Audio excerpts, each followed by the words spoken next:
নমস্কার বন্ধুরা, মোয়ের হেসেলে আপনাদের সবাইকে স্বাগত।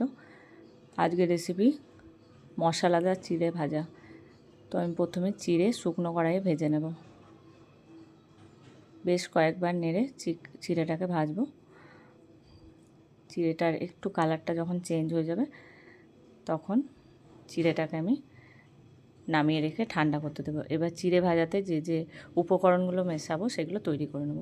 প্রথমে ছোলার ডাল আগের রাতে ভিজিয়ে রেখেছি খাবার সোডা দিয়ে। তারপরের দিন সকালে পরিষ্কার করে ধুয়ে জল ঝরাতে দেবো। তারপর একটা প্লেটের মধ্যে জলটাকে শুকিয়ে নেবো মেলে দিয়ে। এবার সাদা তেল দিয়েছি, সাদা তেলটা গরম হতে দেবো। তার মধ্যে একটা বাটির মধ্যে কিছু মশলা মিশিয়ে নেব, যেটা ওই ডালমুডে মেশাবো। এটা ডালমুড তৈরি করব। তার মধ্যে বিট লবণ দিয়েছি, আমচুর পাউডার দিয়েছি, আর চাট মশলা দিয়েছি, ম্যাগি মশলা দিয়েছি, আর দিয়েছি কাশ্মীরি লঙ্কার গুঁড়ো। এবার সবটা ভালো করে মিশিয়ে নেব। এবার এদিকে একটা টিস্যু পেপারের মধ্যে ওগুলো তুলবো, সেটা রেডি করে রেখেছি। এবার যে ডাল ভিজানোটা যেটা শুকনো করা আছে সেটা এরকমভাবে ছাঁকনির সাহায্যে আমি তেলের মধ্যে ছাড়বো। তেলটাকে গরম করে নিয়ে তারপর মিডিয়াম টু লো ফ্লেমে রাখবো। এবার এটাকে ভালো করে নেড়ে ভেজে নেব। এটা আমি চিড়ে ভাজার সাথেও মেশাবো, আবার এমনি ডালমুডও করে রাখবো। ডালমুড করা খুবই সোজা। এরকমভাবে ডালমুড বাড়িতে তৈরি করে রাখতে পারেন, যেটা একদম ফ্রেশ হবে। কেনাগুলো যেগুলো আমরা বাজারে কিনে খাই সেগুলো প্যাকেটজাত করা থাকে বেশ কিছুদিন ধরে। এইগুলো আপনি সহজেই টাটকা তৈরি করে খেতে পারবেন এবং খুব ইজি। এরকমভাবে টিস্যু পেপারের মধ্যে ছড়িয়ে দেব, তেলটা যাতে অ্যাবজর্ব করে নেয়। আবার এরকমভাবে ছোলা ভিজেটা এরকমভাবে ছেড়ে দেব। এরকমভাবে সব ডালমুডগুলো তৈরি করব।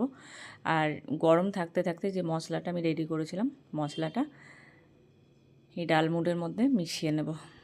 তাহলে মশলাটা এই ছোলার ডালের গায়ে ভালোভাবে লেগে যাবে। ঠান্ডা হয়ে গেলে কিন্তু লাগবে না। এটা আমার ডালমুড একদম রেডি হয়ে গেছে। এবার কড়াইয়ের মধ্যে সাদা তেল দেব অল্প, তার মধ্যে কাঁচা বাদাম দেব আর শুকনো লঙ্কা দিয়েছি।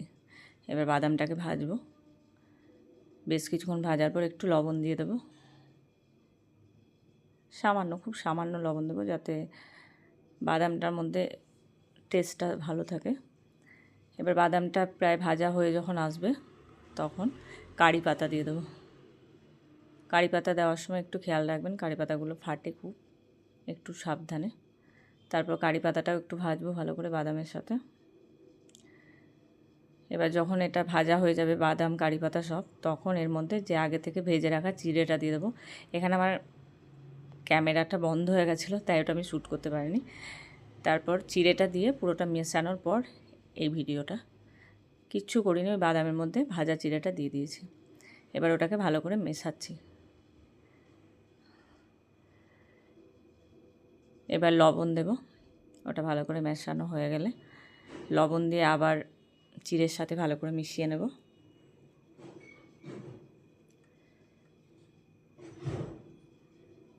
এই চিড়ে ভাজা সন্ধ্যের সময় খেতে কিন্তু খুব ভালো লাগে।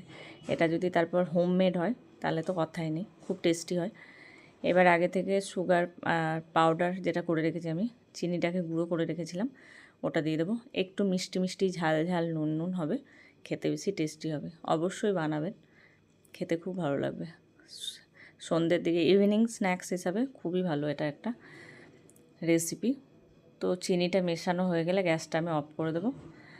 তারপর গ্যাস অফ করে এতে আমি বাদবাকি উপকরণগুলো মিশিয়ে নেব।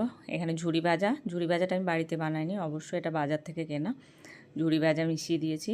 এবার ডালমুড কিছু মিশিয়ে দেবো, কিছুটা ডালমুড আমার এমনিই থাকবে, যেটা আমি এমনি শুধু শুধু ডালমুড খাবো। তো আবার সবগুলো ভালো করে মিশিয়ে নেব।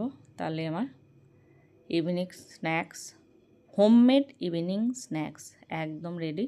ভিডিওটি ভালো লাগলে লাইক করবেন, শেয়ার করবেন, রেসিপিটি অবশ্যই ট্রাই করবেন এবং কমেন্ট করে জানাবেন কেমন লাগলো।